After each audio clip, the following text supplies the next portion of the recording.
ထိုင်းဝန်ကြီးချုပ်အနုတင်ချန်ပီယာကူးနဲ့ US သမ္မတဒေါ်နယ်ထရန့်တို့နယ်စပ်ပဋိပက္ခကိစ္စနဲ့ပတ်သက်ပြီးဖုန်းနဲ့တိုက်ရိုက်ဆွေးနွေးခဲ့ကြပါတယ်။ဝန်ကြီးချုပ်အနုတင်ကကမ္ဘောဒီးယားရဲ့တိုက်ခိုက်မှုတွေကြောင့်ထိုင်းပြည်သူတွေတိတ်ဆုံးခဲ့ရပြီးဒါဟာငြိမ်းချမ်းရေးသဘောတူညီချက်ကိုပြောင်ကျကျချိုးဖောက်တာဖြစ်တယ်လို့ထရန့်ကိုအသိပေးခဲ့ပါတယ်။အပြည့်ခက်ရဆဲဖို့ဆိုရင်ကမ္ဘောဒီးယားဘက်ကတပ်တွေပြန်ရုပ်သိမ်းပြီးမြေမြုပ်မိုင်းတွေကိုအရင်ဖယ်ရှားရမယ်လို့အခိုင်အမာတုံ့ပြန်ခဲ့ပါတယ်။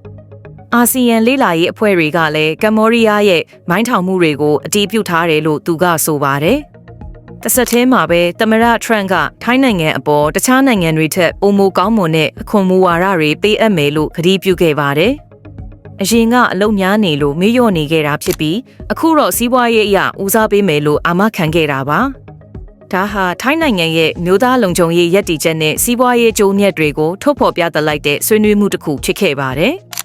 သတင်းပြေဆုံးကိုခက်ရှုလိုပါကမင်္ဂလာသတင်း Facebook စာမျက်နှာသို့တွားရောက်ကြည့်ရှုနိုင်ပါတယ်ရှင်။နေ့စဉ်သတင်းများအတွက်မင်္ဂလာသတင်း channel ကို follow လုပ်ထားဖို့မမေ့ပါနဲ့နော်။